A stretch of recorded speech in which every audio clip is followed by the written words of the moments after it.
Greetings everyone, your friend WolfinZ here. People always say the furry fandom is one of the cringiest groups of people on the internet. Don't get me wrong, we can be a little too much sometimes, but in our defense, we're not the Oncelers. That's right, The twink from the Dr. Seuss movie has an entire fandom surrounding him. Why? How? I can feel your confusion. Don't worry, I will explain everything. Oh no, not me. I never lost control. In 2012, a movie adaptation based on the classic children's book, The Lorax, was released. The movie wasn't good. Its environmentalist message was overlooked in favor of catchy pop songs. I slammed my penis in the car door. They even used the Lorax to promote a fucking Mazda. Yeah, a character who was designed to be against pollution and bad business was selling an SUV. The Lorax 2012 isn't really a film, it's more of a product. The only reason it is remembered is because of current meme culture and how annoyingly catchy most of the songs are. And of course, the worst thing of it all, the Oncelers. No! No! No! The Onceler is one of the main characters of the movie. He is introduced as a likable young guy who wants to start his own business. He wants to make it in the world and make his family proud. He looks like Raymond from Animal Crossing had a love child with Leafy this year. He can play the guitar and knit, plus he dresses like a hipster. Of course teenage girls loved him. They are the strangest group of people on the planet. That was sarcasm, by the way. Throughout the movie, he goes from a nice guy with simple dreams to being a big businessman who turns a blind eye to the destruction of nature around him until it's too late and he regrets it and he learns a lesson in the end. Yada yada yada. That isn't the interesting part of the story. The interesting part is the fandom that sprung up overnight.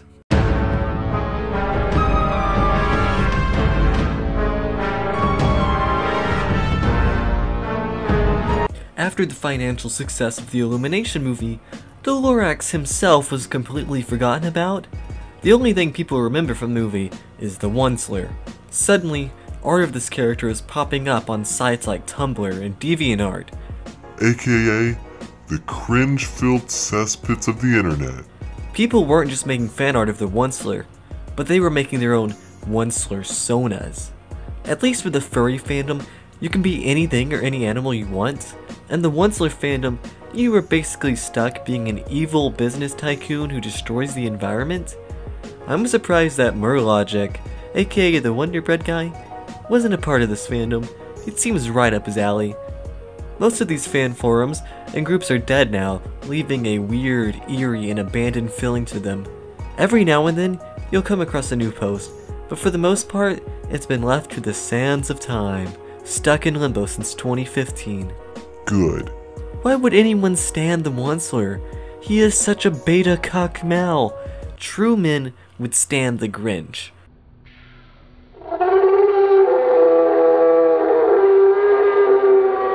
For someone who claims to be rich, he dresses like a free-to-play. The dude still wears a ghastly gibbous. Plus, he dresses like a hipster. And as we all know, anyone who wears a fedora is a fucking dork. Shut up I say. Here is my favorite quote from the site Sexypedia to show the fan reaction of the character. He became one of the most infamous sexy men of all time after the 2012 movie made him a twink in a suit. In the context of the Onceler fandom, the character of the same name from the 1972 film is a separate entity. I'm guessing that teenage girls didn't like the gravelly, middle-aged, chain-smoking voice from the original. Things that you do are completely ungood. I cringe. The fact that he was an edgy pretty boy in the remake made him appealing to a large crowd of people that like animation, but seek something a little darker than the usual kid-friendly material. They want a little edge in their life. It wasn't just young women who found the Onceler appealing, plenty of gay teenagers did too, because he is the personification of a twink. A young, attractive, usually slender or physically fit gay male. Yep, that sums him up. He was a character designed to be appealing to the counterculture. And what is the counterculture of the internet? Fandoms. Looking back on it, it's not surprising that a fan base popped up around this character.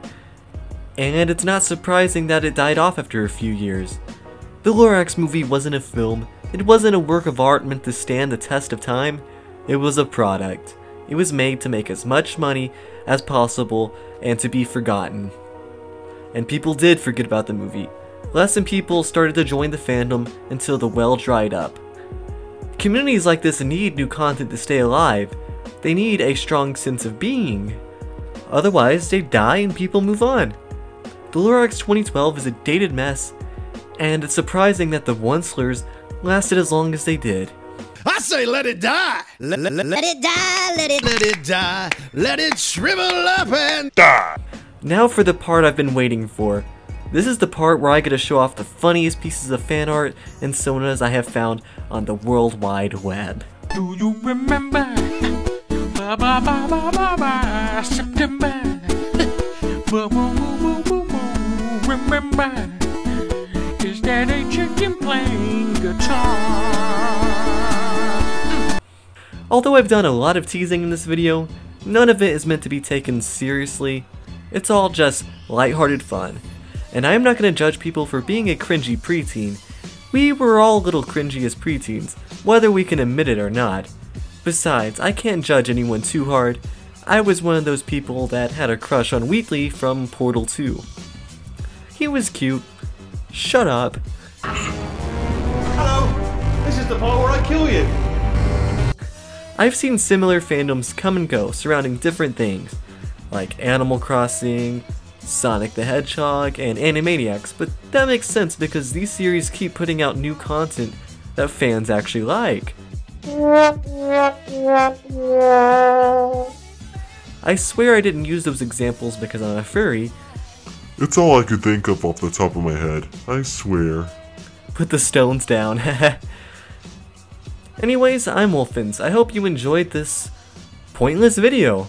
If you want to hear me talk about more internet culture stuff, leave a like and comment below, and have a marvelous day, you magnificent bastard.